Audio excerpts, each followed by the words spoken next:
मैंने भी एक प्रार्थना की है और प्रार्थना तो कर सकते हैं और मैं तो करता रहता हूं। पश्चिम बंगाल से आपको जो चैलेंज आई है,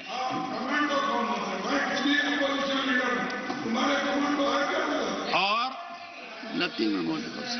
पश्चिम बंगाल से चैलेंज आई है कि कांग्रेस 440 पार नहीं कर पाएगी, 40 पार नहीं कर पाएगी।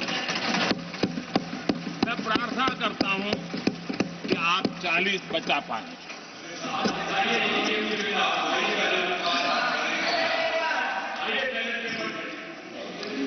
आदरणीय सभापति जी, हमको बहुत सुनाया गया है और हमने सुना है। लोकतंत्र में आपका कहने का अधिकार है और हमारी सुनने की जिम्मेवारी है। और आज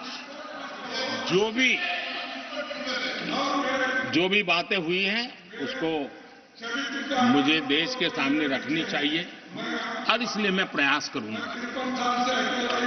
आदरणीय सभापति जी,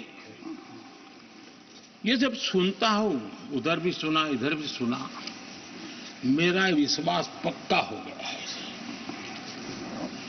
कि पार्टी सोच से भी आउटडेटेड हो गई है।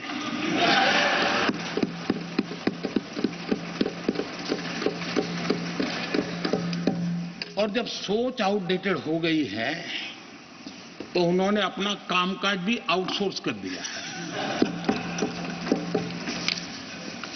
देखते ही देखते इतना बड़ा दल, इतने दशकों पर तक देश पर राज करने वाला दल, ऐसा पतन, ऐसी गिरावट, हमें खुशी नहीं हो रही है।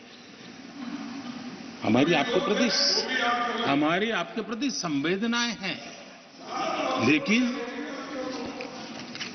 डॉक्टर क्या करेगा जी, पेशेंट खुद।